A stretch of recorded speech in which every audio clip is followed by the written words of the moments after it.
नमस्कार my dear students, आप सबका स्वागत है कॉम्प्रिहेंशन क्लास नंबर 5 में।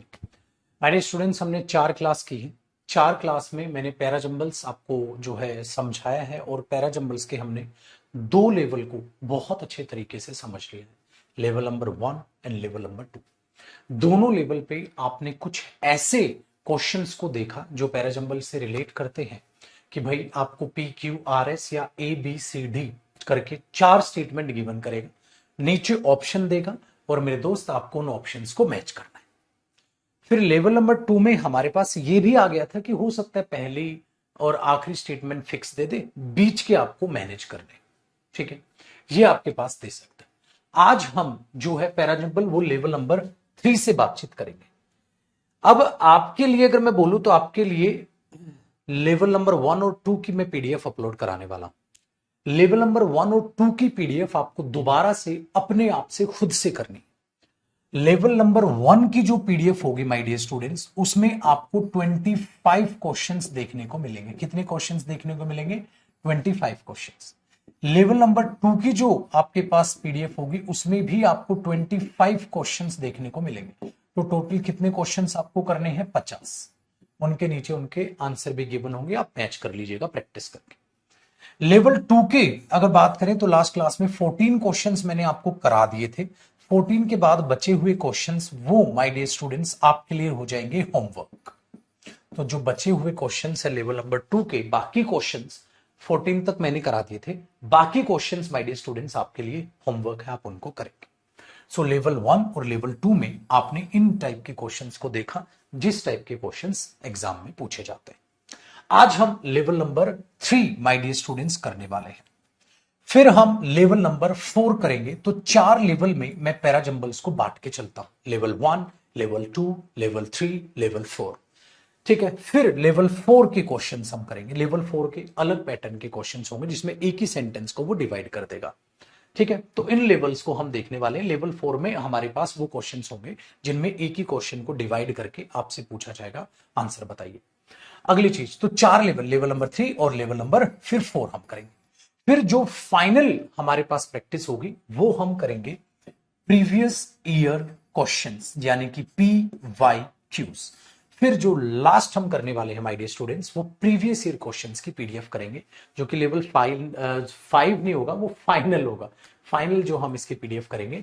फिर PYQ प्रीवियस ईयर क्वेश्चंस करेंगे और उन क्वेश्चंस में नीचे एग्जाम डेट लिखी होगी, भाई ये इस एग्जाम का क्वेश्चन है, ये इस एग्जाम का क्वेश्चन है, ये इस एग्जाम का क्वेश्चन है। जैसे सीजीएल का क्वेश्चन कर लिया, सीपीओ का क्वेश्चन कर लिया, सीएचएसएल का क्वेश्चन कर लिया, एमटीएस का क्वेश्चन कर लिया, सीडीएस का क्वेश्चन कर लिया। तो मेन मेन एग्जाम जो पैराजम्बल्स हैं, तो वो एग्जाम वाइज आपके पास प्रीवियस ईयर क्वेश्चंस को हम करेंगे। तो मेरे दोस्त, ये मेरा वादा है, आपका पैराजम्बल्स बहुत ही अच्छा हो जाएगा, बहुत ही अच्छा हो जाएगा। तो जितनी ज्यादा प्रैक्टिस करोगे उतना अच्छा है। तो 4 लेवल और 5वां हमारा PYQ यानी प्रीवियस ईयर एग्जाम के क्वेश्चन हो जाएंगे। चलिए स्टार्ट करते हैं लेवल नंबर 3, जो कि अपने आप में मुश्किल है। सबसे मुश्किल लेवल नंबर 3 है, क्योंकि 1 और 2 आपने देखे, प्री मेंस खत्म हो गए। लेकिन अगर प्री मेंस में अच्छे मतलब थोड़ा डिफिकल्ट अगर पेपर आ जाए तो वो आज के क्वेश्चंस होंगे जिनको आप देखेंगे, जो कि आपके सीजीएल मेंस में इस लेवल के दे देता है, सीपीओ में दे देता है, सीडीएस में दे देता है एग्जाम में। हम आज उन लेवल की बात करेंगे। तो अब तक लेवल नंबर 1 में माय डियर स्टूडेंट्स और लेवल नंबर 2 में आपने सीजीएल, सीपीओ, ठीक है, अब के वगैरह के सीएचएसएल, एमटीएस वगैरह सारे एग्जाम्स आपने कवर किए। जो लेवल नंबर 3 है माय डियर स्टूडेंट्स, वो कवर करेगा। अगर मुश्किल पेपर आता है तो सीजीएल मेंस, मुश्किल पेपर आता है सीपीओ मेंस, सीजीएल मेंस के मुश्किल पेपर और सीडीएस। आज हम इन एग्जाम्स पे बात करेंगे। सीजीएल मेंस का एग्जाम, सीपीओ मेंस का एग्जाम और सीडीएस का, ठीक है, आपका एग्जाम। ठीक, उन एग्जाम्स पे हम आज के क्वेश्चंस पे बात करेंगे। अगर वो भी अगर मुश्किल पेपर आ गया तो अब तक आपके पास यहां तक सारी चीजें कवर हो गई थी। ठीक है, अब अगर मुश्किल पेपर आ गया तो ये लेवल नंबर 3। फिर लेवल नंबर 4 पे चले जाएंगे हम, जिसमें 4 में एक ही सेंटेंस को डिवाइड करेगा, उस टाइप के क्वेश्चंस। तो स्टार्ट करते हैं आज का माय डियर स्टूडेंट्स पहला क्वेश्चन। आप देखिए, अगर हम पहले क्वेश्चन को देखें, अगर हम पहले क्वेश्चन को देखें माय डियर स्टूडेंट्स, तो आपको भैया मेरे ये है क्वेश्चन नंबर 1, पहला क्वेश्चन। क्या किया गया है, क्या किया गया है? बहुत ही आसान काम गुरुजी। हमारे पास एक सेंटेंस मतलब गिवन है S1 जो कि फिक्स है, S6 जो कि लास्ट स्टेटमेंट फिक्स है, ये पहली स्टेटमेंट फिक्स है, ये लास्ट स्टेटमेंट फिक्स है। बेटा इसके बीच में क्या आएगा, PQRS, वो ऑप्शंस आपको गिवन है, आपको वो समझने हैं बहुत ही ध्यान से, बहुत ही ध्यान से आपको ये समझ के चलना है, ठीक है, डन। अब देखिए जरा कैसे कैसे बेटा स्टेनो का बहुत ही आसान लेवल होता है, वो CHSL और MTS में स्टेनो कवर हो जाता है ऑटोमेटिकली। अब करेंगे ना प्रीवियस ईयर किसी भी एग्जाम के, ठीक है, आप जाके गूगल पे डाल दें, सारे previous year exam question paper आ जाएंगे, आप करें। और प्रीवियस ईयर मैं भी आपको सबसे लास्ट में कराऊंगा लेवल नंबर 4 के बाद। आज 3 खत्म करते हैं। देखो बेटा अब इसके क्वेश्चन आपको करने हैं और मेरे साथ साथ ध्यान से समझिएगा। So question number 1 my dear students, आप एक बार ध्यान से देख लें और समझने की कोशिश करें, मेरे साथ जुट जाए। इसमें भी आपके पास आसान लेवल क्वेश्चन भी है सारा, तो ये लेवल मतलब ये कहो 1 और 2 इसमें मिक्स है, लेवल 1 और 2 इसमें मिक्स है, ये आपका मिक्स लेवल के क्वेश्चन है जो आज आपको करने हैं मित्रों। देखो भैया क्वेश्चन नंबर 1 से आप लग जाइए। 1 में क्या कहता है, I had spent many nights, मैं कई रातें बिता चुका हूं। ये बैंकिंग लेवल भी है, बैंकिंग CDS वगैरह सारे ये लेवल है बेटा, इससे बड़ा पैराजंबल आ ही नहीं सकता पेपर में, ठीक है ना। चाहे कोई भी एग्जाम हो, चाहे आपका CDS हो, चाहे आपका CGL मेंस हो, चाहे CPO मेंस हो, इवन बैंकिंग लेवल हो, इससे बड़ा क्वेश्चन आपको एग्जाम में दिखेगा नहीं। I had spent many nights, मैंने कई रातें बिताई इन द जंगल, जंगल में, लुकिंग फॉर गेम, गेम को ढूंढ रहा था भैया। But this was the first time, but ये पहली बार था, I had ever spend a night looking for a man eater, मैंने पूरी रात बिता दी क्या ढूंढने के लिए, मैन ईटर ढूंढ रहा था, वो आदमी खाने वाला, उसे को दाना मिल जाए, ठीक है भैया। अब आपको बताना है इनमें से आगे क्या रहा होगा। तो कई रातें उसने जंगल में बिताई हैं, लेकिन एक रात उसने बिताई मैन ईटर को ढूंढने के लिए। आगे सुनिएगा बेटा, कहता है I bitterly regretted the impulse that had induced me to place myself at the man eater's mercy। मैं घबरा गया, कुछ हुआ होगा भैया, मैं घबरा गया और मैंने अपने आप को मजबूर पाया किस चीज के सामने, किसके सामने, मैन ईटर्स मर्सी, बस वो मुझे ना खाए या दया भावना दिखाए, ठीक है, जो भी हुआ हो, कुछ हुआ होगा यार। अच्छा, the length of the road immediately in front of me was brilliantly lit by moon, but to right and left the overhanging trees cast dark shadows, and when the night wind agitated the branches and the shadow moved, I saw a dozen tigers advancing on me। अब ध्यान से सुनो, एक बता रहा है, कहता है जो रोड की एक लेंथ थी, घना जंगल था, मतलब पेड़ पौधे थे, हवा चल रही थी, ठीक है, तो उधर वो शेडो मूव कर रही थी और ऐसा लग रहा था जैसे हजारों, डजन्स की तादाद में, डजन, ठीक है, करीब करीब टाइगर मेरी तरफ बढ़ रहे हैं, कुछ सीन क्रिएट कर रहा है वो। आगे देखो, as the grey dawn, as the grey dawn, जैसी रात बीती, वॉज लाइटिंग अप, हाँ, the snowy range which I was facing, I rested my head on my drawn up knees, फिर मैंने क्या किया, अपना सर जो है ऐसे, ठीक है, नीज पे रख लिया, ठीक है। आगे देखिए, I lack the courage to return to the village, मैंने हिम्मत जुटाई कि चलो भाई गांव वापस चले, ठीक है, रिटर्न कर लूं। अच्छा एक बात बताओ, मैंने हिम्मत जुटाई चलो गांव, बेटा एक बात बताओ, यहां अगर आप देखोगे कि मैंने हिम्मत जुटाई, ठीक है, चलो यार गांव चलते हैं वापस, ठीक है, हाँ, and admit I was too frighten, और माना कि मैं बहुत डरा हुआ था भाई, मैं डर गया था, to carry out my self imposed task, कि मैं उसको आगे चीजों को कोशिश करूं, और मेरे दांत टक टक टक टक टक खट खट खट खट कर रहे थे, ठीक है, जिसको आप चैटरिंग बोल देते हैं, एज मच फ्रॉम फियर, डर की वजह से, एज फ्रॉम कोल्ड, जो मेरे ठंड भी लग रही थी, I set out the long night, क्योंकि भाई साहब अब मैं पूरी रात बैठ गया भाई, सेट आउट, बैठ गए, पूरी रात, लंबी रात आपने ऐसे बिताई। एक बात बताओ बेटा, आपको डर कब लगा होगा, पूरी ध्यान से देखो, इस क्यू में एक सीन को एक्सप्लेन किया गया है, ऐसे ऐसे सीन था वो, तो डरावना कुछ क्यू में हुआ है। फिर भैया एक बात बताओ, मैं रिग्रेट कर रहा था यार, मैंने क्यों ऐसा अपने आप को किया, क्यों मैं अपने आप को यहां लेकर आया, ठीक है, क्यों मैं ऐसा मैंने मैन ईटर को देखने का सोचा ऐसे वाला, तो मैं अपने आप में रिग्रेट कर रहा था। तो एक बात बताइए बेटा, पहले डर लगा होगा, बाद में आप पछताओगे मैं क्यों आया यहां, एक बात बताओ, सीन समझो, पहले डर लगेगा बेटा, बाद में आप पछताओगे मैं यहां क्यों आया। फिर आपको पूरी रात ऐसे बितानी पड़ी। कि आपने कैसी बारात बिताई, आप ऐसे भाई साहब हेड नीचे करके पूरा सर यूं लेट गए, ठीक है, लेट गए पूरा। It was in this position, ऐसे लास्ट स्टेटमेंट है, it was in this position, और उस पोजिशन में, ठीक है, my man and are later found me fast asleep, और एक आदमी ने, मेरे आदमी जो थे वहां पर, जो बाकी साथी थे, उन्होंने मुझे सोता हुआ पाया उस पोजीशन में। कौन सी पोजीशन में भाई, कौन सी पोजीशन में? बेटा एक और तगड़ी हिंट मुझे यहां से मिली। क्या तगड़ी हिंट मिली? क्यों? क्योंकि पोजीशन का उसने यहां जिक्र किया था, माई हेड, ठीक है, ऑन माई ड्रॉन अप नीज। तो मैंने क्या किया, यूं करके मैं बस लेट गया, और उसी पोजीशन में मेरे आदमियों ने, जो बाकी लोग थे, उन्होंने मुझे, ठीक है, सोते हुए पाया। तो भैया चीख चीख के पहली बात, क्यों पहले आएगा बेटा, क्यों पहले आएगा? क्यों आप पछताए वो बाद में है, तो क्यों के बाद में ही कहीं ना कहीं पी आएगा। भाई डरावनी सीन देखे मैंने यार, क्यों पछताए, ये वाली। दूसरा बेटा एक और बहुत तगड़ी हिंट थी इसमें, एंडिंग स्टेटमेंट आ रहा है उस पोजीशन में, ठीक है, उन लोगों ने मुझे पाया। कौन सी पोजीशन? ये रही पोजीशन, यहां थी बेटा, और it was in this position, इस पोजीशन में। लास्ट स्टेटमेंट है, इससे पहले कौन सा होगा? क्या इस पोजीशन में, क्या इस पोजीशन में, क्या इस पोजीशन में, क्या इस पोजीशन में? तो आर के बाद S6 है, तो मेरे बच्चे आर लास्ट स्टेटमेंट है। पहला ऐसा पैराजंबल देखा है हमने जिसमें एंडिंग स्टेटमेंट इतनी तगड़ी और इतनी आसान हिंट के साथ हमें मिल गई। इस पोजीशन में मेरे आदमी ने मुझे पाया, तो बेटा आर एंडिंग है, और आर एंडिंग सर यहां पर है। आर एंडिंग सर सिर्फ और सिर्फ पहले पे है, सिर्फ और सिर्फ पहले पे। और वो जो हमें यहां था, ये भी मैच हो रहा है, क्योंकि क्यों से ही डर लगना उसको स्टार्ट हुआ था, क्यों पहले। अब एक बार पढ़ के देखो बेटा, सीन क्या रहा होगा। उस बंदे ने कई रातें बिताई थी, उस रात वो एक मैन ईटर को देखने गया, मतलब चाहता था, उस रात बिताई उसने। अब इसके बाद क्यों भाई, क्या हुआ भाई? उसको ऐसे ऐसे लग रहा था जैसे मेरे सामने ये घटनाएं घट रही हैं, टाइगर आ गए हैं भी। भाई मैं पछताने लग गया, मैं आया ही क्यों।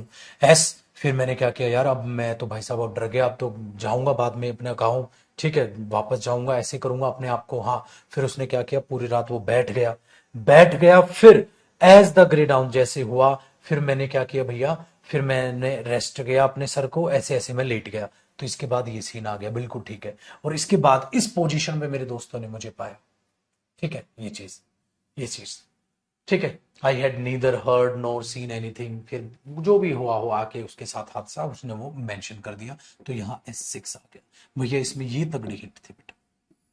अब इस पर ध्यान अगर नहीं जाता, या दूसरी घटनाएं जो मैंने एक्सप्लेन की, या रिग्रेट, मुझे पता पछतावा, मैं आया ही क्यों, तो बेटा कुछ बुरा हुआ होगा तभी तो आप पछताओगे ना, मैं आया ही क्यों। पहले पछताओगे ये सीन तो होगा नहीं, पहले ये घटना घटी होगी। फिर कैसे कैसे रात बीती, कैसे कैसे मैंने किया, वो बाद की बातें भैया। तो ये एक और हिंट थी कि यहाँ क्यों ओपनिंग है, एक और हिंट थी कि क्यों इससे भी पहले भैया क्या क्या हुआ, ठीक है। जैसे जैसे रात बीती, फिर मैंने अपने घुटनों पे बैठा, लेट गया, सो गया, वो तो बाद की बातें हैं। फिर मैंने ऐसा डर लग गया, डर कब लगेगा, जब घटना घटेगी। तो इससे भी पहले क्यों है, इससे भी पहले क्यों है। पछतावा कब करोगे, जब कोई घटना घटेगी, इससे भी पहले क्यों है। तो इसमें दो हिंट थी, क्लोजिंग, ओपनिंग, तगड़ी हिंट थी। अगर आप क्लोजिंग क्यों ढूंढ लेते तब भी ए आंसर था, मतलब ओपनिंग क्यों ढूंढते, क्लोजिंग आर ढूंढते तब भी ये आंसर था।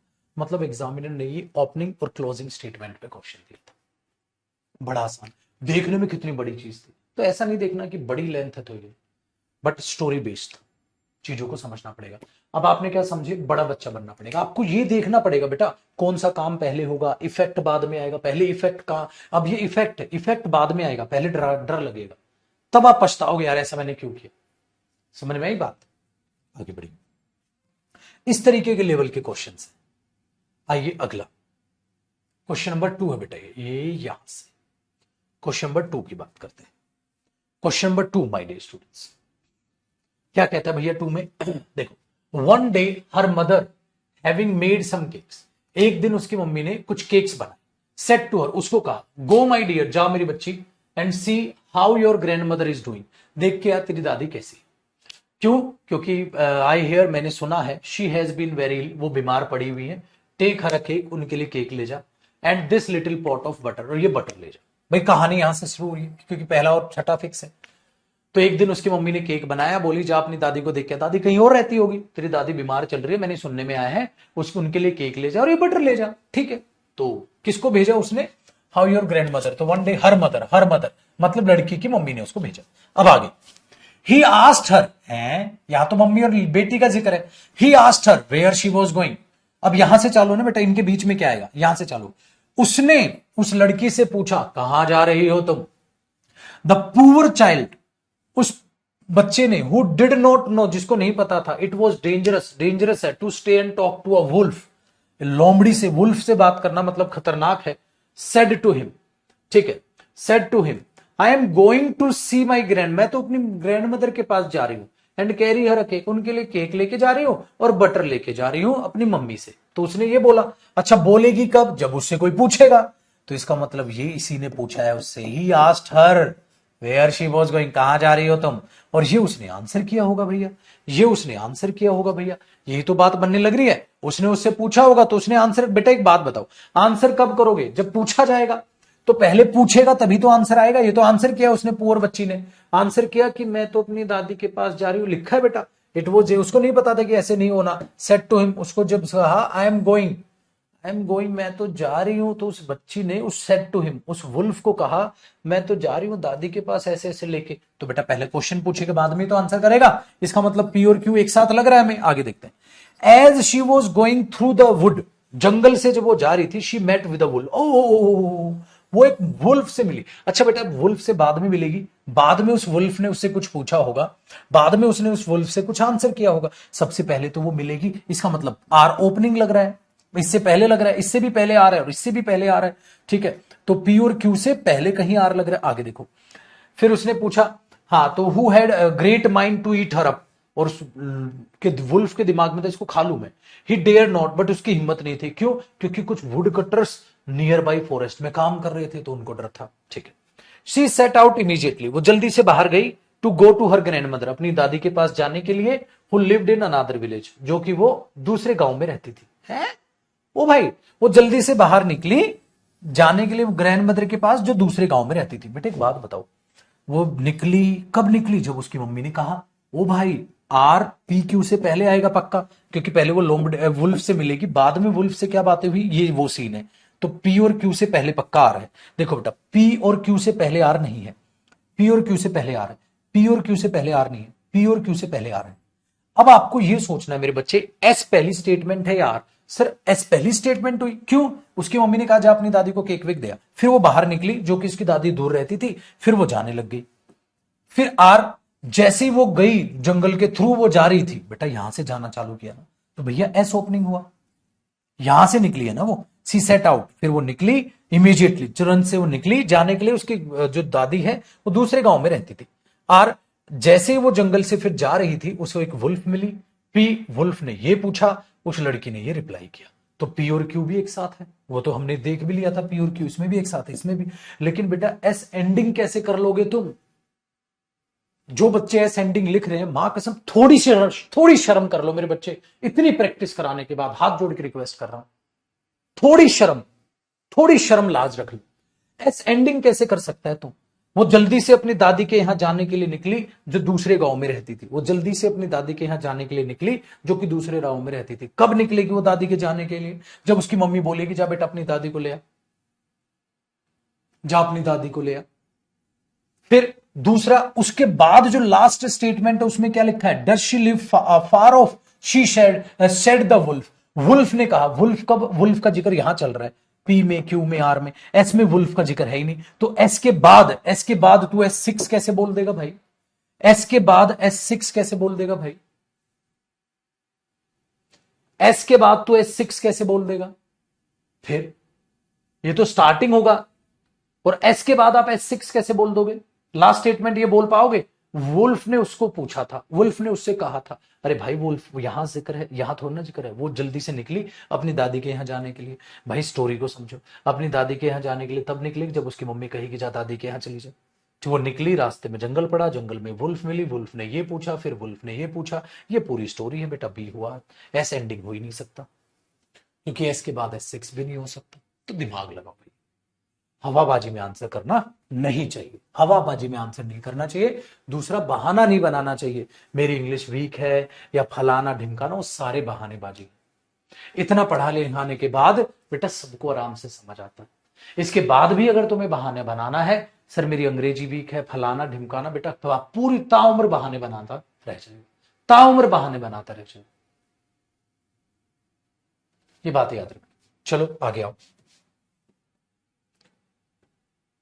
अब हमें तीसरा आंसर करना है, तीसरा क्वेश्चन यहां से, तीसरा क्वेश्चन यहां से S1 फिक्स है। अब इसमें भी कोई ना कोई हिंट हमारी निकल के चलेगी, बस देखते हैं भैया। तीसरा देखते हैं बेटा, ध्यान से सुनिएगा। कहता है व्हेन आई वॉज अलाइव, जब मैं जिंदा था, and had a human heart, जब मेरा ह्यूमन हर्ट होता था, आंसर्ड द स्टैचू, स्टैचू ने आंसर किया। I did not know what tears were, मुझे नहीं पता था आंसू क्या होते हैं। क्यों? I lived in a palace, मैं पैलेस में रहा, ठीक है, where sorrow is not allowed to enter, जहां दुख आ ही नहीं सकता था। देखो एक स्टैचू है, वो कह रहा है जब मैं इंसान था मुझे पता ही नहीं था आंसू क्या होते हैं, दुख क्या होता है, क्योंकि मैं एक महल में रहता था और महल में दुख का आना मना था, मतलब मौज मस्ती थी। तो जब मतलब अब तो मर चुका, वो स्टैचू है, तो ये एक स्टैचू है, वो ये बातें कर रहा है ना बेटा। ऐसा सीन है कि जब मैं जिंदा था तो भाई बड़ा मस्त रहता था, मेरे को नहीं पता था दुख क्या होता। आगे बढ़ो, ये इसके बाद यहां पर कुछ आएगा next. So I lived and so I died, वैसे ही मैं जिया और वैसे ही मैं मरा। कैसे पता नहीं भाई, बताएगा। राउंड द गार्डन, गार्डन के राउंड पे ran ran a very lofty wall, garden garden के आसपास वॉल थी, but I never care to ask what live beyond it, दीवार के पीछे क्या है मैंने पूछा ही नहीं।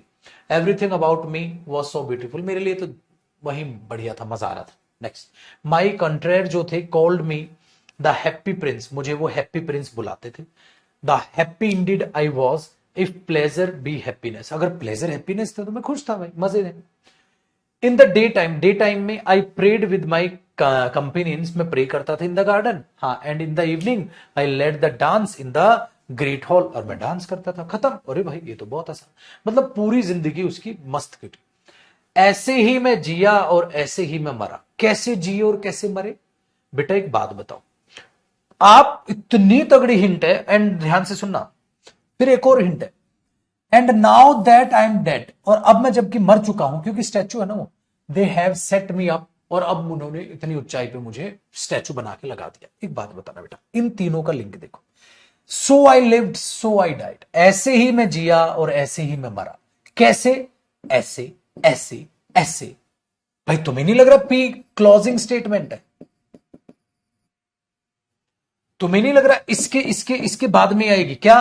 भाई गार्डन में ये था, मैं ऐसे ऐसे जी ऐसे ऐसे करता था, हमेशा सो ब्यूटीफुल मुझे सारी चीजें मिली, ठीक है, वो मुझे हैप्पी प्रिंस बुलाते थे, ठीक है, मैं बड़ा खुश रहता था, डे टाइम में ये करता था, शाम को ये करता था, ऐसे ही मैं जिया और ऐसे ही मैं मरा। तो आपको नहीं लग रहा ऐसे ही मैं जिया ऐसे ही मैं मरा ये अपने आप में क्लोजिंग स्टेटमेंट है? अच्छा फिर एक और हिंट देखो, इसके बाद अगर मैं इसको पढ़ूं, एंड नाउ, अब मैं जब मर ही गया हूं, देखो, और अब जब मैं मर ही गया हूं, they have set me up, उन्होंने मेरे उतना ऊंचा पुतला लगा दिया है, अब मुझे दिखाई दे रहा है इस दीवार के उस पार क्या है। अरे भाई इतने लोग हैं बेचारे, इतने ऐसे ऐसे जीते हैं, हाँ बरे, अब मुझे रोना आता है। मतलब एक राजा, पूरी स्टोरी देखो क्या है, एक राजा था जब वो जिंदा था, हाँ, तो एक महल में रहता था जहां दुख नहीं आता था, महल में चार दीवारी थी गार्डन के, हाँ, ऐसे मस्त अपना खाता पीता था, मस्त खेलता कूदता था, मस्त शाम सुबह प्रे करता था, रात को अपना डांस वांस करता था, ऐसे जिया ऐसे ही मरा। हाँ, लेकिन मरने के बाद अब स्टैचू लगाया तो ऊपर देखा दीवार के उस पार क्या है, मुझे दिखाई दे रहा है, बहुत गरीब लोग रहते हैं, ऐसे ऐसे दुनिया है। बस ये कहानी, ये शायद 9th या 8th क्लास का चैप्टर था, उठा के पेपर में डाल दिया भाई साहब, स्टोरी बन गई। स्टोरी बनी तो हमें समझ आया, समझ आया तो भैया पी एंडिंग हुआ, पी एंडिंग हुआ, ऐसे जिया ऐसे मरा, और मरने के बाद मेरे को ऐसे ऐसे हो गया, तो भैया पी एंडिंग हुआ। पी एंडिंग एक ही में है बेटा, ये रहा ऑप्शन। अब पढ़ लो। पहले में जब मैं जिंदा था, मैं प्लेस में रहता था, दुख आता ही नहीं था वहां, ठीक है, हाँ ये आया क्यू, उसके बाद हमने क्या पढ़ा, क्यू, राउंड द गार्डन, अब देखो मैं जैसे रहा, हाँ ऐसे ऐसे था, पैलेस, पैलेस कैसे था, राउंड द गार्डन, पैलेस के जो गार्डन थे, ठीक है, ऐसे ऐसे बहुत ही, एवरीथिंग अबाउट मी वो बहुत ब्यूटीफुल था, ऐसे गार्डन बना हुआ था। फिर एस में इन द डे टाइम में ऐसे करता था, फिर ये हुआ। आर में मेरे जो थे वो मुझे बुलाते थे हैप्पी प्रिंस, क्योंकि मैं हमेशा खुशी था भाई, हैप्पी था। हाँ, पी में ऐसे जिया मैं ऐसे मरा। बस इसके अलावा कोई हिंट दे दे, क्योंकि इन बातों को तो आप आगे पीछे भी बता सकते हो, इन बातों को तो आप आगे पीछे भी बता सकते हो बेटा, इसके अलावा कोई हिंट नहीं है इसमें, आप खूब दिमाग लगाओ दो। इसके अलावा कोई हिंट नहीं है। और ये बहुत तगड़ी हिंट है, बहुत तगड़ी हिंट है। ऐसे ही मैं जिया, ऐसे ही मरा, कैसे जिए, ऐसे जिए, ऐसे ही मैं मरा, मरने के बाद ये हुआ, मरने के बाद ये हुआ, देख लो। इससे बढ़िया हिंट क्या लो, एग्जामिनर ने पूरी तरीके से हिंट दी है मेरे बच्चे। ये स्टोरी है 9th चैप्टर या 8th क्लास की चैप्टर की है कहानी, वो उसने एग्जाम में दी थी। और ये क्वेश्चन सीडीएस के प्रीवियस ईयर एग्जाम का है, जो इससे पहले किया वो सीजीएल में भी आया हुआ था। तो इस तरीके से है ये बेटा, उस तरीके के क्वेश्चन है। तो पैरासिम्बल आपसे कुछ नहीं कहते, the more you practice the more you learn. यहां कोई बहाने नहीं, कोई कुछ नहीं, ठीक है। चलो बेटा अब आगे देखते हैं क्वेश्चन नंबर 4।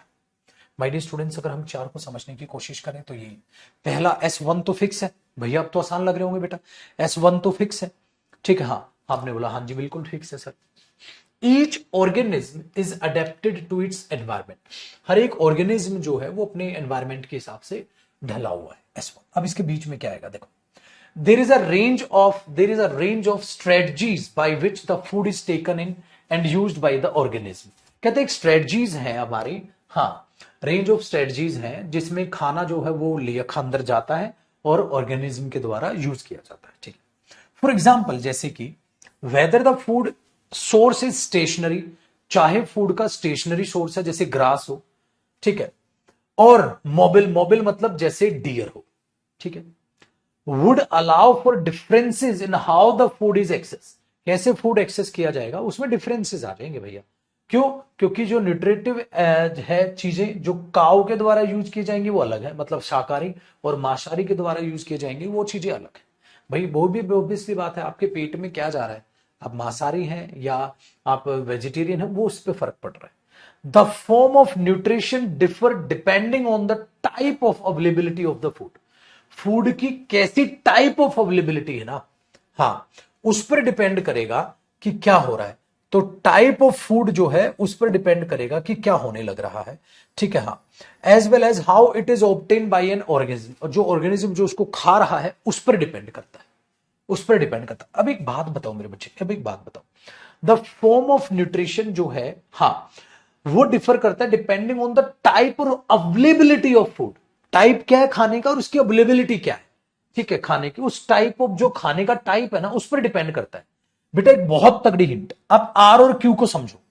क्यू में यही कहा है, फॉर एग्जाम्पल जैसे अगर खाने का टाइप ये हुआ या खाने का टाइप हमारा दूसरा हुआ, ये हुआ, तो बेटा एक बात बताओ, खाना या तो घास फूस हो सकता है, खाना या तो मांस हो सकता है, जैसे एक शेर के लिए डियर, हिरन हो गया। तो बेटा आपको नहीं लग रहा है यहां टाइप ऑफ फूड बताया गया है, यहां टाइप ऑफ फूड बताया गया है या सोर्स ऑफ फूड बताया गया है। इसमें वही बोला है कि भाई जो फॉर्म है न्यूट्रिशन की डिपेंड करती है टाइप और अवेलेबिलिटी ऑफ फूड पे। टाइप जैसे जैसे कि हो सकता है खाना ऐसा हो या हो सकता है जैसे खाना ऐसा हो। तो बेटा इस आर और क्यू की इतनी तगड़ी हिंट है कि आर और क्यू एक साथ है। आर में मेरे बच्चे बताया गया खाने के टाइप, भाई खाने के टाइप पर डिपेंड करता है। क्यू में बताया गया है खाने का एक टाइप ये हो सकता है और खाने का दूसरा टाइप ये हो सकता है, जैसे एक काऊ के लिए, ठीक है, घास फूस हो गया, और एक लायन के लिए भैया डियर हो गया, हिरन वगैरह हो गया। सर ये तो आर क्यू एक साथ लग रहा है। अब आर क्यू इसमें है, आर क्यू इसमें नहीं है, आर क्यू इसमें नहीं है, आर क्यू इसमें नहीं। अब मेरे लिए ये आंसर हुआ, लेकिन ये पत्थर की लकीर तो नहीं है ना बेटा पेपर में। एक बार पढ़ ले क्या आफत आ रही है, इतनी तगड़ी हिंट तेरे को मिली है और एग्जामिनर ने एक ही ऑप्शन उस पर दिया है, तो एक बार पढ़ लेना जल्दी, तभी तो होगा पैराजम्बल। चलो बेटा पढ़ते।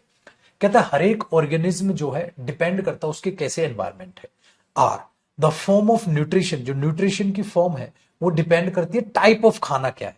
अगर जो खाने का टाइप ग्रास है या खाने का टाइप डियर है तो वो डिफरेंस ला देगा कैसे वो खाना पचेगा, कैसे न्यूट्रिशन उससे मिलेंगे। P there is a range of strategies by which the food is taken. कई सारी रेंज ऑफ स्ट्रेटजीज हैं जो यूज की जाती हैं ऑर्गेनिज्म के द्वारा, ठीक है। P S some organism break down the food, कुछ ऑर्गेनिज्म खाने को ब्रेक डाउन करते। बेटा एक और हिंट था यार, ये भैया पी और एस एक साथ है। देखो जब पी और एस समझ रहे हैं ना तो हमें समझ आ रहा है पी और एस एक साथ है। कैसे? क्योंकि इसमें जिक्र किया है कि अलग अलग स्ट्रेटजीज होती हैं जिसके द्वारा खाना यूज अंदर लिया जाता है और यूज किया जाता है ऑर्गेनिज्म के द्वारा। क्या करता है, कुछ ऑर्गेनिज्म उसको ब्रेक डाउन करते हैं खाने को आउटसाइड, ठीक, द बॉडी, एंड एब्जॉर्ब करते हैं, और दूसरे ऑर्गेनिज्म क्या करते हैं, टेक द होल मटेरियल ले लेते हैं और break it in down inside their body, और अपनी बॉडी के इनसाइड अंदर ब्रेक करते हैं। आ जाओ भैया, यही तो था, यही तो था कि अलग अलग स्ट्रेटजीज हैं कैसे ऑर्गेनिज्म काम करता है। कुछ ऑर्गेनिज्म ऐसा ब्रेक डाउन करते हैं खाने को बाहर आउटसाइड, और कुछ ऑर्गेनिज्म खाने को अंदर ब्रेक डाउन करते हैं। भैया तगड़ी हिंट थी, पी और एस एक साथ था। आप में से कुछ बच्चे को पीएस मिल गया होगा और आप में से कुछ को आर क्यू मिल गया होगा। आर क्यू में बात हुई है खाने के टाइप की, और पी और क्यू में बात हुई थी खाना ऑर्गेनिज्म के द्वारा कैसे तोड़ा ब्रेक डाउन करके पचाया जाता है। लो भैया, तो पी एस एक साथ है और आर क्यू एक साथ है, तो आर क्यू और पीएस, पीएस है पीएस है, पीएस नहीं है पीएस नहीं है, तो इन दोनों में फंसते आप। तो भैया कुछ नहीं पता सर, कहां से कहां आप चीजें ले जाओ, कुछ नहीं पता। बेटा स्ट्रेटजीज का मतलब क्या होता है? फंक्शन, ऑर्गेनिज्म कैसे फंक्शन करता है, ऐसे। तो वो सिनोनिम यूज करके कि ऐसे फंक्शन करता है ऑर्गेनिज्म। ठीक है, बताओ भैया, कितना बढ़िया और शानदार क्वेश्चन। लेकिन अगर हिंट ढूंढोगे तो, अगर हिंट ढूंढोगे तो आप लिंक नहीं ढूंढेंगे, स्टार्टिंग एंडिंग नहीं देखेंगे, रिदम नहीं पकड़ेंगे, तो गड़बड़ हो जाएगी। या कोई बच्चा यही बोल दे, सर मेरे को तो हिंदी नहीं आती, मां कितनी हिंदी करनी आती है? सर बिल्कुल नहीं आती, जीरो हूं सर। तो भैया जीरो तो फिर इंग्लिश में जीरो रहेगा ना यार। क्यों? क्योंकि तू खुद ही जीरो मान के बैठा है, मेहनत ही नहीं करनी। जब मेहनत ही नहीं करेगा तो बेटा सीखेगा क्या? जीरो। नंबर भी कहेंगे जीरो। मेहनत करनी चालू कर दे, सब समझ आएगा भैया। मेहनत करनी चालू कर दे, सब समझ आएगा। समझ में आई बात? बताइए भाई, आया ये समझ? अब हिंट निकालनी आ रही है। ये सबसे टफेस्ट लेवल है बेटा जो आ सकता है एग्जाम, वरना लेवल 1 और 2 से ही सारे क्वेश्चन आने। ये तो मैं आपको करा रहा हूं कि भैया हर टाइप के क्वेश्चन कराना मेरा फर्ज बनता है। चलिए अब अगले क्वेश्चन को देखते हैं बेटा। क्वेश्चन नंबर 5, मेहरबान कदरदान, हमारे पास आ गया क्वेश्चन नंबर 5। देखिए 5 को भी समझते हैं सर, 5 क्या उखाड़ लेगा हमारा, करेंगे 5 को भी। देखो बेटा ध्यान से सुनो, अगर मैं कहूं पहला, सबसे पहली स्टेटमेंट है मेरे बच्चे, idioms are a colourful and fascinating aspect of language. Idioms भाषा की बड़ी ही कलरफुल चीज है। इडियम्स का इंट्रोडक्शन है, तो पहली स्टेटमेंट इडियम्स क्या होते हैं बता रहा है। ठीक है भैया, इडियम्स हमारा भाषा का कलरफुल और फैसिनेटिंग एस्पेक्ट है हमारी भाषा का। ठीक है, आगे अब मेरे बच्चे पी में कहता है your language skills will increase rapidly if you can understand idiom. आपकी लैंग्वेज की स्किल बढ़ेगी अगर आप इडियम्स को समझेंगे और यूज करेंगे इडियम्स को बड़े ही ध्यान से। ठीक है, दे आर कॉमनली यूज, ज्यादातर ये जो यूज किए जाते हैं, कौन? इडियम्स, तो इडियम्स के लिए आ रहा है। They are commonly used in all type of language, ये सारी टाइप की भाषा में, लैंग्वेज में यूज किए जाते हैं। चाहे आप इनफॉर्मल भाषा बोलो, चाहे आप फॉर्मल भाषा बोलो, चाहे ऑफिशियल लैंग्वेज बोलो, चाहे नॉर्मल। ठीक है, आज इन एडिशन, और idioms often have a stronger meaning than non idiomatic phrase. और अगर और बाकी को समझे तो इडियम स्ट्रॉन्गर मीनिंग देते हैं नॉन इडियोमेटिक फ्रेज। मतलब आप सिंपल सेंटेंस बोलो, इडियम के साथ बोलो, तो इडियम के साथ ज्यादा अच्छा लगता है। One of the main problems जो स्टूडेंट्स की है वो क्या है? One of the main problems जो स्टूडेंट के पास है विद इडियम्स, वो क्या है? It is often impossible to guess the meaning of an idiom from the word. भाई वर्ड जो है, स्टूडेंट की सबसे बड़ी प्रॉब्लम है कि वर्ड जो है, ठीक है ना, वो अपने आप में कैसे उस मीनिंग देंगे वो स्टूडेंट नहीं समझ पाते हैं। ये स्टूडेंट की सबसे मेन प्रॉब्लम है। अगर आप एस देखोगे ना, हाँ, तो बेटा आपको किसी से भी रिलेट होता नजर नहीं आएगा। क्यों? क्योंकि यहां स्टूडेंट की कोई भी बात नहीं हुई, कहीं भी, कहीं भी बात नहीं, कहीं भी स्टूडेंट की कोई बात नहीं। तो क्या करें सर? इसको समझने के लिए बहुत बढ़िया चीज है, हिंट मिल गई है। इडियम्स बड़े ही अच्छे होते हैं अगर आप भाषा में देखें तो। अब ध्यान से सुनो। फिर मेरे बच्चे वो कहने लग रहा है क्यों में। कैसे? कैसे? देखो, कहता है अगर इडियम्स को समझे तो बहुत ही फैसिनेटिंग चीज है भाषा में यूज करे तो। They are commonly used all types of language, हर एक भाषा में यूज होता है, चाहे इनफॉर्मल भाषा हो चाहे फॉर्मल भाषा। बेटा ये दो रिलेट कर रहे हैं बस S1 के बाद। क्यों? पता है क्यों? क्योंकि यहां इडियम्स की डेफिनेशन है। डेफिनेशन सबसे पहली चीज है कि इडियम्स भाषा में यूज किए जाते हैं। हाँ, दे आर कॉमनली यूज्ड, यहां भी क्या था? भाषा में यूज किए जाते हैं। कलरफुल और फैसिनेटिंग एस्पेक्ट है भाषा का। हाँ, और ये हर एक टाइप की भाषा में यूज होते हैं, चाहे इनफॉर्मल भाषा हो, चाहे फॉर्मल भाषा हो, चाहे स्पोकन हो, चाहे रिटन हो। मेरे बच्चे इसी की तो एक्सप्लेनेशन है। अब आप इडियम्स की अगर डेफिनेशन बताओगे पाजी, ऐसे ही तो बोलोगे।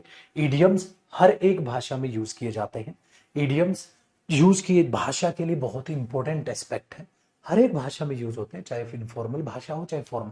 बेटा अब डेफिनेशन पूरी हुई इसकी क्यों में। अब क्यों ओपनिंग इसमें दिया है, फिर से तो पत्थर की लकीर तो है नहीं भैया, मेरे को तो हिंट मिली, पत्थर की लकीर तो है नहीं बेटा, पत्थर की लकीर नहीं है तो एक बार पढ़ के देख लो। देखो इडियम्स बहुत ही जरूरी एस्पेक्ट है भाषा का, ये हर एक टाइप की भाषा में इस्तेमाल होते हैं, चाहे इनफॉर्मल भाषा हो चाहे फॉर्मल हो। पी योर लैंग्वेज स्किल, आपकी लैंग्वेज स्किल बढ़ जाएगी अगर आप इडियम्स को अच्छे से समझेंगे। As one of the main problem जो स्टूडेंट के होते हैं, मीनिंग नहीं निकाल पाते हैं।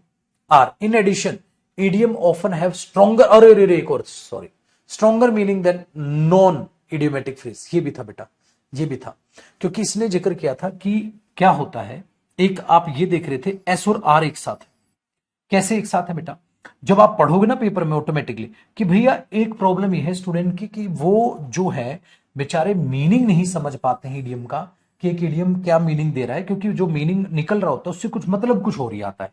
हाँ, और साथ साथ इन एडिशन साथ साथ इडियम्स क्या करते हैं, एक स्ट्रॉन्ग मीनिंग दे देते हैं नॉन इडियोमेटिक फ्रेज से। तो बेटा यहां भी उसके मीनिंग का जिक्र है, यहां भी कि बच्चे मीनिंग नहीं समझ पाते हैं, और साथ साथ ये जो मीनिंग है ये स्ट्रॉन्ग मीनिंग दे देते हैं नॉन इडियोमेटिक। सिंपल स्टेटमेंट के मुकाबले इडियोमेटिक स्टेटमेंट ज्यादा मीनिंग देती है। तो भैया ये और ये एस और आर एक साथ था, एस आर यहां नहीं, एस आर यहां नहीं, एस आर यहां था और यहां था, तो आप दो ऑप्शन में फंसते, फिर घूम फिर के आपको क्यों ओपनिंग देखना पड़ता। भाई ये एस आर की वजह से ये कट जाता, फिर यहां दो फंसते। तो जिन बच्चों ने ये हिंट पकड़ ली थी वो यहां फंस गए, फिर यहां काम करना पड़ता, फिर उनको देखना पड़ता कि एस स्टार्टिंग होगा कि क्यू स्टार्टिंग होगा, फिर देखना पड़ता, फिर उनको देखना पड़ता कि डेफिनेशन यहां कंप्लीट हुई है, इसका मतलब जो ये हिंट पकड़ गया उसका पहली बार में आंसर आ गया, जिसने ये हिंट पकड़ी उन्होंने ये हिंट पकड़ी, फिर ओपनिंग ढूंढनी पड़ी बेचारों को। अगर आसान पेपर बनाता पेपर वाला तो इस हिंट से भी एक ही ऑप्शन देता, उससे भी एक ही ऑप्शन देता, लेकिन उसने इससे दो ऑप्शन दिए और ओपनिंग स्टेटमेंट से एक ही ऑप्शन दिया कि ये जो दिमाग लगा गया वो बच गया, और जो ये दिमाग लगा गया हाँ उसको दो ऑप्शन में लड़ना पड़ा। वो तुम्हारी बेटा मैं कहूंगा किस्मत है पेपर में, कौन सी हिंट पे तुम्हारा ध्यान जाए, और उस हिंट पे दो ऑप्शन दे या एक ही ऑप्शन दे वो आपकी किस्मत है। एक दे तो अच्छी किस्मत है, दो दे तो फिर थोड़ा काम बढ़ जाएगा, फिर ओपनिंग चेक कर लो। ठीक है, ये चीज अपने दिमाग में रखिएगा बेटा। एक बच्चा कह रहा है सर एक बार ऑप्शन बी समझा देना, बी ऑप्शन समझाने नहीं आया हूं मैं, यहां पैराजंबल सोल्व करने बेटा, बी ऑप्शन समझाने नहीं आया हूं मैं। अगर आप उसके रिदम को ही तोड़ दोगे, मैंने तुम्हें क्या असूल बताया था, मैंने आपको असूल बताया था किसी चीज की पहले डेफिनेशन पूरी करो, किसी चीज का इंट्रोडक्शन पूरा करो। उसकी डेफिनेशन है इडियम भाषा का बहुत ही महत्वपूर्ण भाग होते हैं, ये हर टाइप की भाषा में यूज होते हैं, चाहे फॉर्मल भाषा बोलो चाहे इनफॉर्मल भाषा बोलो। तो जब वो भाषा के बारे में जिक्र कर रहा है मेरे बच्चे, तो दूसरे की ऐसी की तैसी जब तुम तोड़ ही दोगे उस चीज को तो भाड़ में गया। समझ नहीं रहे हो आप? बात ये नहीं है पुत्र कि इसके बाद तू आर नहीं बोल सकता, बोल सकता है, दिन दहाड़े बोल सकता है। किसने कहा, किसने कहा तू S1 के बाद आर नहीं बोल सकता? देखो ये बच्चा कह रहा है सर बी ऑप्शन पढ़ना सेट हो रहा है, आर भी तो सेट लग रहा है। बेटा बात ये नहीं है लड्डू की सेट लग रहा है नहीं लग रहा है, नहीं समझ रहा तू मेरे पुत्र, तू S1 के बाद आर बोल, कसम से सही लगेगा तेरे को। भाई इडियम भाषा के लिए बहुत जरूरी है, अच्छे एस्पेक्ट है, और साथ ही साथ इडियम के स्ट्रॉन्गर मीनिंग होते हैं जो नॉन इडियोमेटिक फ्रेज के वगैरह होते हैं।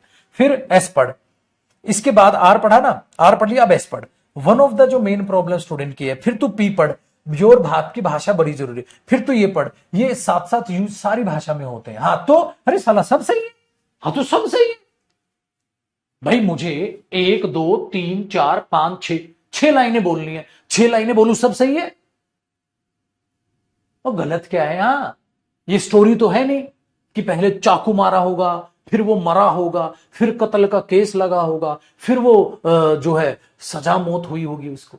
ये कोई कहानी थोड़ी ना, यहां तो सब सही लगेगा। अगर आप तुक्केबाजी में पढ़ोगे पैराजंबल को, फिर कोचिंग का क्या फायदा हुआ बेटा? ऐसे तो विदाउट कोचिंग वाला बच्चा जब इस स्टेटमेंट को पढ़ेगा, तुम में और उसमें क्या फर्क होगा? फिर तो सब सही है, कोई फर्क नहीं है मेरे बच्चे, कोई फर्क नहीं है। लेकिन बात यह है कि आप उस चीज को अंडरस्टैंड कैसे करते हो। सबसे पहला असूल होगा भैया, किसी भी चीज ने एक इडियम्स की डेफिनेशन चालू हुई है। Idioms are a colourful and fascinating aspect of language. ये एक लैंग्वेज का कलरफुल पहलू कहो, एक बहुत ही फैसिनेटिंग एस्पेक्ट कहो, ठीक है, हमारे पास है बहुत ही कमाल की चीज है इडियम्स, जो भाषा के लिए ये हर टाइप की भाषा में यूज होते हैं, चाहे आप इनफॉर्मल भाषा बोलो चाहे आप फॉर्मल भाषा बोलो। अब तुम्हारी स्किल कैसे हो जाएंगी पैरा ये इडियम पढ़ के, तुम्हारा इडियम का मीनिंग स्ट्रांग होता है कि लाइट होता है, स्टूडेंट मीनिंग नहीं निकाल पाते हैं, साली भाड़ में गई ये बातें। समझ रहे भाई, इसमें बताया इडियम्स कैसे अपना जो है आप अंडरस्टैंड कर सकते हैं करेक्टली। इडियम को अगर आप यूज करें तो आपकी भाषा अच्छी हो जाएगी। आपकी भाषा कैसी हो जाएगी बाद की बात है। इडियम्स मीनिंग स्ट्रांग देते हैं, लाइट देते हैं, बाद की बात है। स्टूडेंट मीनिंग समझ पाते हैं नहीं समझ पाते हैं, बाद की बात है। सबसे पहले तो मैं यही बताऊंगा, इडियम भाषा में बहुत जरूरी है। ये हर टाइप की भाषा में यूज होते हैं, चाहे फॉर्मल हो चाहे इनफॉर्मल। ठीक है, चाहे फॉर्मल हो इनफॉर्मल हो। फिर मैं पढ़ूंगा कि आपकी भाषा अच्छी हो जाएगी अगर आप उनको अंडरस्टैंड कर लेंगे। लेकिन अंडरस्टैंड करने में स्टूडेंट को प्रॉब्लम आती है, और जो इडियम होते हैं वो स्ट्रॉन्ग मीनिंग रखते हैं नॉन इडियोमेटिक से। फिर लास्ट में इडियम साथ के साथ एक पर्टिकुलर एटीट्यूड रखते हैं जब आप उनको यूज करते हैं, अप्रूवल डिसअप्रूवल जो भी है आगे स्टेटमेंट। तो बेटा ये चीज है, यहां ये नहीं है तुमने मीनिंग निकाल लिया झंडा गाड़ दिया भैया ये भी तो मीनिंग दे रहा है। ये मीनिंग तो सारे ही देंगे भाई, पैराजम्बल मीनिंग तो सब देंगे, लेकिन सीक्वेंसिंग सेट करो कि क्या करना सही हो। एक बात बताओ, एक आपने भी ऐसे लिखा, एक दूसरे बच्चे ने भी ऐसे लिखा। मैंने बोला बेटा पॉल्यूशन पर ऐसे लिख दो। एक बच्चे ने सबसे पहले पॉल्यूशन की डेफिनेशन बताई, फिर पॉल्यूशन के टाइप्स बताए, ठीक है, हाँ, फिर आगे बढ़ा, तो ये बच्चा जीतेगा ना। एक ने क्या किया, पॉल्यूशन के इफेक्ट बता दिए, इफेक्ट्स बता। ओ भाई मेरे, पहले पॉल्यूशन कैसे लिख रहा है, पहले कम से कम प्रभु उसकी डेफिनेशन तो दे दे, उसके इफेक्ट, उसके बाद की बातें बाद में बता। तो पहले पोल्यूशन की डेफिनेशन, फिर पोल्यूशन के टाइप, फिर आगे चीजों को चलाना था, इफेक्ट वगैरह कैसे हम बच सकते हैं, फिर अपना पॉइंट ऑफ व्यू देना था। बीच में थोड़ा ना अपना पॉइंट ऑफ व्यू घुसा दोगे, या स्टार्टिंग में थोड़ा ना घुसा दोगे, स्टार्टिंग में इफेक्ट लिख दोगे, पोल्यूशन से बहुत बुरी हालत हो रखी है ये तो गलत बात है ना। तो सीक्वेंसिंग सेट होती, समझ आया ये वाली चीज। चलिए बेटा, तो ये मत खुश हुआ करो ये भी तो हिंदी दे रहा है, हिंदी तो सब देंगे। ये देख देने कैसी है, सीक्वेंसिंग कैसे होनी चाहिए। क्वेश्चन नंबर 6 देखो बेटा, ध्यान से देखना क्या कहता है। देखो अब थोड़ा सा आपको और ज्यादा हौसला मिलेगा यहां से, ठीक है। देखो, इंस्टीट्यूशंस डिफाइन करते हैं और प्ले करते हैं एक regulatory role with regard to human behaviour. भाई अगर हम इंस्टीट्यूट ओपन करते हैं, ऑब्वियसली बात है आपके ह्यूमन बिहेवियर पर वो बड़ा रेगुलेट करते हैं, ठीक है, और आपको कुछ ना कुछ चीजें सिखाएंगे। सिंपल, इंस्टीट्यूशंस डिफाइन करते हैं और बहुत ही अच्छा रोल प्ले करते हैं अगर हम ह्यूमन बिहेवियर के बारे में जानना चाहें तो, ठीक है। ये अब यहां पर देखना बेटा आगे, once established institutions set a dynamic relationship with the members constituting them and they mutually affect each other। कहता है एक बार अगर हमारे पास एक बार अगर इंस्टीट्यूशन एस्टेब्लिश हो जाए तो वो एक डायनेमिक रिलेशनशिप बनाता है अपने मेंबर्स के साथ जो वहां आ रहे हैं, और म्यूचुअली एक दूसरे को वो अफेक्ट करते हैं। सर ये बात भी समझ आती है, और एक दूसरे को अफेक्ट करते हैं। Next, they shape preferences power and privilege. Way preference की पावर और प्रिविलेज को, ठीक है, शेप देते हैं, मतलब बताते हैं आपको किस किस तरीके से आपकी प्रेफरेंसेस पावर और प्रिविलेज काम करेगी। एट द सेम टाइम साथ साथ institutions themselves can be transformed by politics they produce and such transformation can affect social norms and behavior। साथ साथ एट द सेम टाइम साथ साथ इंस्टीट्यूशंस क्या करते हैं, अपने आप में ट्रांसफॉर्म करते हैं पॉलिटिक्स को, ठीक है। आप पॉलिटिक्स मतलब आपके विचारों को जो सिखाते हैं, और आपका जो ये ट्रांसफॉर्म आता है वो आपकी सोशल बिहेवियर को, ठीक है भाई साहब, अच्छा बनाता है। दे ऑल्सो प्रोवाइड, वो साथ साथ प्रोवाइड करते हैं a sense of order and predictability. साथ साथ वे प्रोवाइड करते हैं, क्या क्या प्रोवाइड करते हैं बेटा, वो साथ साथ प्रोवाइड करते हैं sense of order and predictability, कि आप साथ साथ कैसे सेंस ऑफ ऑर्डर समझ पाओगे और प्रिडिक्टेबिलिटी को समझ पाओगे, वो साथ साथ ये भी प्रोवाइड करते हैं। अब ध्यान से सुनिए बेटा, एक तो ये हिंट है, क्यों ऑल्सो है, वो ये भी प्रोवाइड करते हैं, तो और क्या प्रोवाइड करते हैं भैया, और क्या प्रोवाइड करते हैं बेटा, और प्रोवाइड करते हैं ये, दे शेप प्रेफरेंसेस, मतलब क्या वे प्रोवाइड करते हैं आपको प्रेफरेंसेस, आपको प्रोवाइड करते हैं पावर का सही इस्तेमाल, सारे पुश के बारे में बताते हैं, आपको प्रिविलेज के बारे में बताते हैं, आपको सेंस ऑफ ऑर्डर के बारे में बताते हैं, आपको प्रिडिक्टेबिलिटी के बारे में बताते हैं। तो 1 2 3 4 5, तो भैया क्यू और एस एक साथ है। एक तो हिंट है ये, दूसरी हिंट, जैसे कई बच्चों ने क्यू एस एक साथ निकाल दिया, दूसरी हिंट, अगर मैं ध्यान से sense of order and predictability बताते हैं, ठीक है, तो आप अगर इस चीज को देखेंगे तो ये चीज बड़ी शानदार तरीके से आपको, एक तो क्यों और ये, क्योंकि ये हिंट एग्जामिनर ने दी थी। दूसरी हिंट एक और थी बेटा, वो सेम ओपनिंग स्टेटमेंट की थी। इसमें अगर मैं ध्यान से देखूं तो आर ओपनिंग स्टेटमेंट बन रहा है। पता है क्यों? ध्यान से सुनो। At the same time institutions अपने आप में ट्रांसफॉर्म, ठीक है, करते हैं आपके विचारों को, आपके विचारों को ट्रांसफॉर्म करते हैं, ठीक है, हाँ, और they produce and such transformation can affect social norms and behaviour, और आपके सोशल बिहेवियर को वो चीजें अफेक्ट करती है। तो बिहेवियर की बात एक तो इसमें हुई है, और बिहेवियर की बात एक खुद इसमें हुई थी कि ह्यूमन बिहेवियर को ये क्या करते हैं, डिफाइन करते हैं और रेगुलेट करते हैं, आपके ह्यूमन बिहेवियर को ये कंट्रोल करते हैं।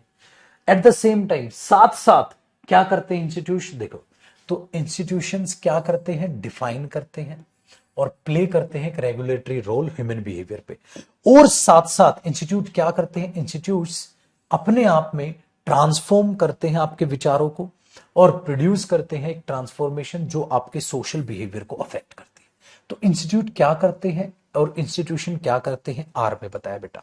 तो ओपनिंग स्टेटमेंट आर हुई, क्यू और एस एक साथ हुआ, क्यू एस ना यहां साथ ना यहां साथ, एक यहां भी साथ था। मतलब हमेशा एग्जामिनर इतनी चाल तो खेलेगा ही, आप क्यू एस पकड़ते फिर आपको ओपनिंग देखना पड़ता, आर या क्यू, ठीक है। अब मैं क्यू ओपनिंग दे, शेप प्रेफरेंसेस, शेप यहां तो बात कर रहा है वो क्या क्या डिफाइन करते हैं, यहां भी वही बात करता है, at the same time, at the same time, और साथ साथ, किसके साथ साथ, इसके साथ साथ, तो ये चीज किसी से जुड़ेगी, ठीक है। इसके साथ साथ वे अपने आप में आपको ट्रांसफॉर्म करते हैं आपके विचारों को, ठीक है। तो themselves can be transformed by politics, आपके जो विचार हैं उसके हिसाब से वो चलेंगे और प्रोड्यूस करेंगे ऐसी ट्रांसफॉर्मेशन जो आपके सोशल बिहेवियर को संभालेगी या अफेक्ट करेगी। तो भैया मेरे इसके बाद ये फंक्शनिंग थी। अब इसको पढ़ो बेटा, पत्थर की लकीर तो है नहीं पेपर में, अब पढ़ लो। देखो, इंस्टीट्यूशंस एक रेगुलेटरी डिफाइन करते हैं और हमारे सोशल बिहेवियर पर, ठीक है, रेगुलेट करते हैं, चीजों में एक इंपॉर्टेंट रोल प्ले करते हैं। फिर आर पढ़ा, at the same time, at the same time institution ये करते हैं। फिर पी पढ़ा, वंस एस्टेब्लिश इंस्टीट्यूशन, ठीक है, एक डायनामिक रिलेशनशिप बना लेता है वो जो उनके साथ है और म्यूचुअली इफेक्ट करते हैं चीजों को। क्यों? दे शेप प्रेफरेंसेस, ठीक है, पावर एंड प्रिविलेज। फिर एस मैंने बता दिया था, they also provide sense of order. तो ये प्रोवाइड करते हैं, शेप और प्रोवाइड करना बिल्कुल सेम बात होगी बेटा। दे शेप, वो ये करते हैं और साथ साथ ये चीजें प्रोवाइड करते हैं। तो बेटा ये शेप और ये सिनोनिम की तरह साउंड कर रहा है। वे आपकी प्रेफरेंसेस बताते हैं, पावर प्रिविलेज बताते हैं, वे आपको सेंस ऑफ ऑर्डर बताते हैं और प्रिडिक्टेबिलिटी बताते हैं। तो ये बताते हैं, ये बताते हैं, तो क्यों और ऐसे एक साथ हो। तो भैया ये चीज, तो एग्जामिनर जान पूछ के बेवकूफ बनाता है। अगर वो यहां पर दे ऑल्सो प्रोवाइड के बजाय दे ऑल्सो शेप भी तो लिख सकता था, they also shape a sense of order and predictability. लेकिन दे ऑल्सो शेप और शेप अगर सेम वर्ब यूज करता तो 2 सेकंड में एक छोटा सा साधारण बच्चा भी क्यू और ऐसे एक साथ बोल देता। तो एग्जामिनर ने क्या किया, जान पूछ के यहां पर ऐसे खेल गया दाव कि यहां पर एक अलग से वर्ब यूज की और उसके सिनोनिम में एक दूसरी वर्ब, ये भी चीज प्रोवाइड करते हैं। तो यहां शेप का मतलब क्या है, ये आपकी प्रेफरेंसेस को शेप देते हैं, मतलब आपकी प्रेफरेंसेस बनाते हैं, तो सेम तो है। तो ये फंक्शनिंग है, ये फंक्शनिंग है, लेकिन वर्ब जान पूछ के बदली ताकि किसी बच्चे को हिंट ना पता चले, बिना मीनिंग निकाले। मीनिंग निकालोगे तो वो हिंट बनेगी। तो बेटा ये अपने आप में ए ऑप्शन इसका आंसर, अपने आप में क्वेश्चन नंबर 6 का ए ऑप्शन अपने आप में आंसर हो गया। ठीक है, तो ये लेवल 4 है। अभी एक क्लास और हम लेवल 4 की लेंगे, मतलब लेवल 3 की लेंगे, फिर बातचीत को आगे बढ़ाएंगे। तो मैं चाह रहा हूं कि पैराजंबल्स को हम ध्यान से समझे, टाल के चीजों को बिल्कुल भी ना चले, टाल के चीजों को बिल्कुल भी ना चले। तो अभी हम बात करेंगे अगले सेशन में क्वेश्चन नंबर 7 से, my dear students, question number 7 जो अगला होगा उससे बातचीत करेंगे। एक सेशन और इस लेवल को देंगे, फिर हम लेवल नंबर 4 की बातें करेंगे, फिर PYQs की बातें करेंगे। तब फाइनल जब मैं बोलूंगा कि माय डियर स्टूडेंट्स पैराजंबल खत्म हुई, तब तक आप पैराजंबल के बादशाह बन चुके हो। जैसे अब आहिस्ता आहिस्ता आप में कॉन्फिडेंस आ रहा है। तो जैसे कि बेटा जब कॉम्प्रिहेंशन की क्लास 1 ली थी या पैराजंबल की जब क्लास 1 ली थी तो आपका कॉन्फिडेंस इतना नहीं था। अब आहिस्ता आहिस्ता बढ़ रहा है। एक दो क्वेश्चन मुश्किल आता है, घट जाता है, फिर बढ़ रहा है, फिर क्वेश्चन मुश्किल आया, घट गया, फिर बढ़ रहा है। तो ऐसा हो जाता है। तो ये चीज दिमाग में दौड़ाइए। तो लेवल 3 था। आज वाले क्वेश्चंस लेवल 1 और 2 से ज्यादा हार्ड, ठीक है, ज्यादा हार्ड थे। क्यों? क्योंकि इनमें और टेक्निकल घुस रहा है, और टेक्निकल घुसेगा। लेकिन बेटा आपको हर टाइप के क्वेश्चन करने, इसलिए इसमें मैंने 30 क्वेश्चंस डाले हुए इस लेवल। हर टाइप का मिर्च मसाला मिलेगा, इजी भी मिलेगा, लेंथी भी मिलेगा, लेकिन ऐसे थे लॉजिकल। अब लॉजिक से हटके खाली हिंदी लगा के भी आप सोचते हैं पैराजंबल कर लेंगे, नहीं। आपको जो टेक्निक मैं बता रहा हूं भैया उसी तरीके से आपने देखना, और बचना नहीं है बेटा, इंग्लिश से कतई नहीं बचना है। अभी तो ये कहो सफर बाकी है। जैसे जैसे क्लास बढ़ेगी आपके पैराजंबल स्ट्रांग होते जाएंगे। अभी तो और भी प्रैक्टिस करनी है बेटा। देखो पैराजंबल का एक ही वसूल है, ट्रिक तो पता चल गई। अब कौन पैराजंबल में ज्यादा स्कोर करेगा? जो ज्यादा प्रैक्टिस करेगा।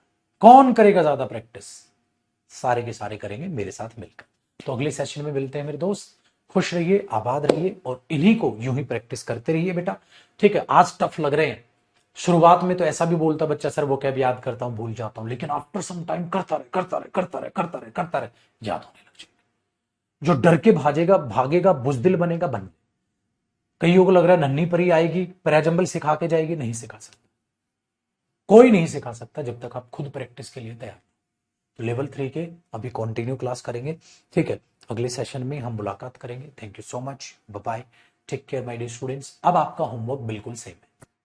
क्या होमवर्क है? आपको लेवल 1 लेवल 2 के सारे क्वेश्चंस उम्मीद करता हूं आपने कर लिए होंगे। जो क्वेश्चंस आज मैंने कराए उनको दोबारा पढ़िए, जो हिंट मैंने दी। क्या आपका भी दिमाग मेरे दिमाग की तरह वहां पर चल रहा है? जब वो चलेगा तो आपका कॉन्फिडेंस बढ़ेगा। सेम क्वेश्चंस को दोबारा कर लीजिएगा, क्लास को एक बार फिर देख लीजिएगा। ये हाथ जोड़ के आप सभी बच्चों से रिक्वेस्ट है, पैराजंपिक की क्लास दो बार देखा करो, ठीक है। मस्त रहेगा। Thank you so much, bye bye, take care.